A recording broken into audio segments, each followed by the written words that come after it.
Did you get the number of that donkey cot? Well, I'm alive. Sorry for being gone like a few months without anything. I've got my phone going right here. This is Loger with a review, trailer review, Geek Detritus. And as I said, bear with me. That's going to be a little shaky. I'm just holding my phone up here. And it's also 4 o'clock in the morning. I just got off of work. But trailers have dropped, and I need to talk about them. Two trailers in particular.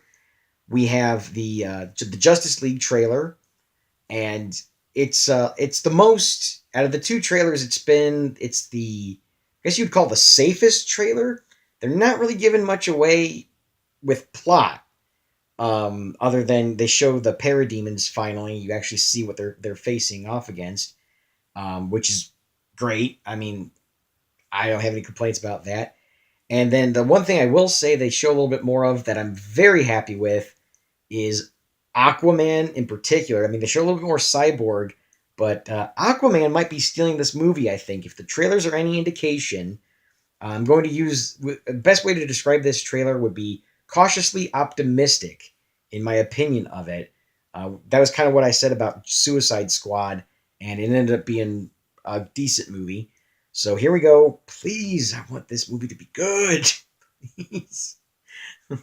For Justice League. And it looks like Aquaman might be stealing the show, which is great. If you're one of those people who have heard so many people talk down Aquaman because they only know him from like the Hanna-Barbera cartoon where he used to like ride seahorses and whatever.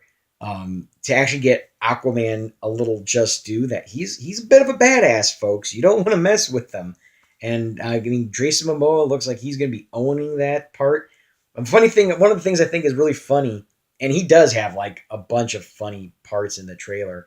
One of the ones I think is kind of amusing is he jumps on the Batmobile while it's driving, and he just gives like a yeah kind of a yell.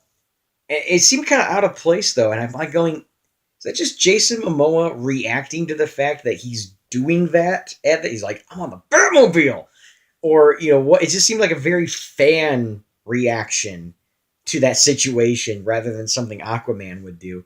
But it was still funny. It was great, and I'm really liking it. Again, they still ain't given Cyborg much to do, and I'm thinking it's because they're not quite finished with his effects yet. Because I usually hate complaining about effects.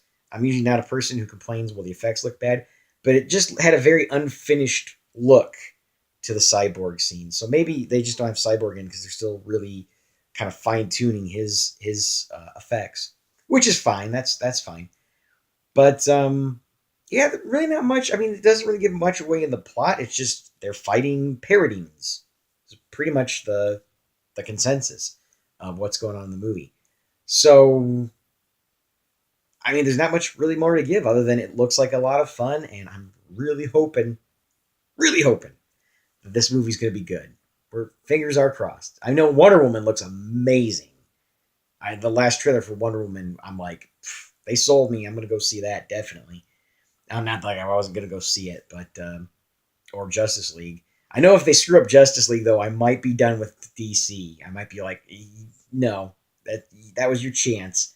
But who knows? Probably. I don't know. Then the one we're definitely going to be talking about is Homecoming. I'm very much a Spider-Man fan, and this should be the one. This should be the trailer that I'm the hardest on, but I loved it. I loved everything I saw about it because there was so much new and different, but it still felt like Spider-Man, and that's the trick that these movies have to pull off. I think is that as a comic book fan, there are some people who just want them to rehash the stories from the comic books.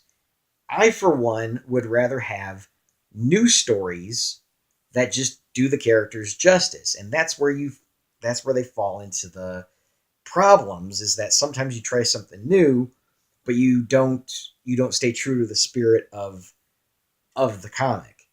But this is looking really good. I was wondering from Civil War how they were going to bring Spider-Man back down to like what they say ground level, bring him back down to Earth. And this looks like it's going to do a great job of that, with Iron Man scolding him for being very unsafe and just very reckless with the suit, telling him to get it back.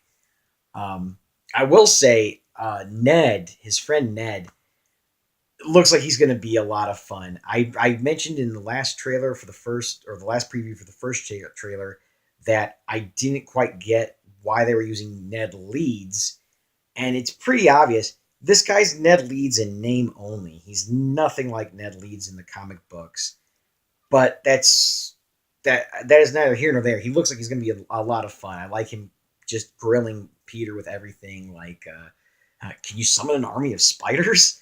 And what's the other one where he's going to try on the suit and all that? It looks like that's going to be a lot of fun.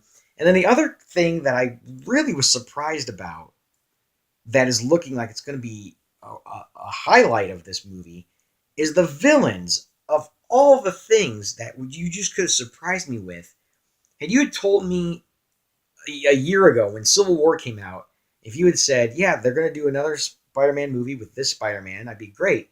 And you had told me then that the villains were going to be the Vulture, the Shocker, and the Tinkerer, I would have probably given you this look and been like, why?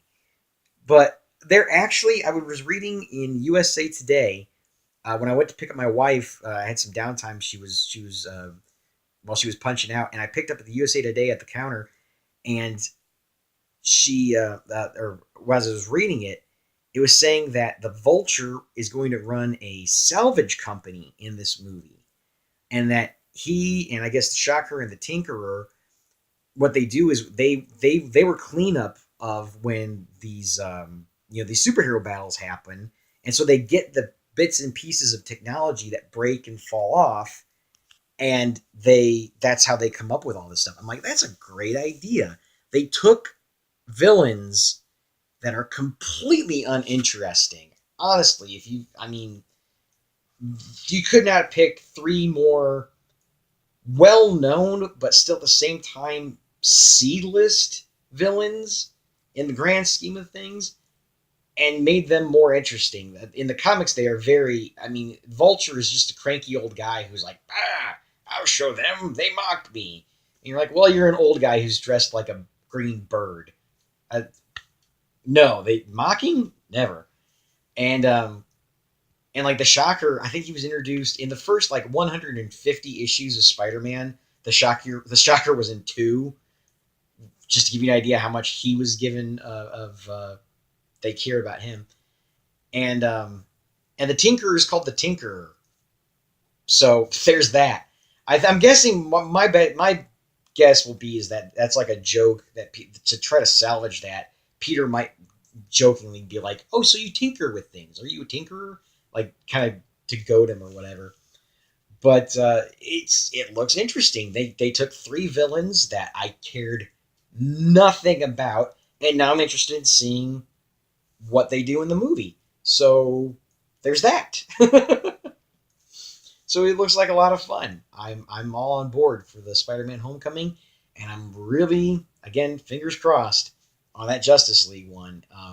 No complaints about that trailer or the previous one, really. So we'll go from there. And we got Guardians coming up in a month. We've got a lot of good stuff on the horizon. So catch you around. Again, hopefully I'll get back on a more regular basis with videos. This has been Logar with Geek Detritus. We'll catch you next time.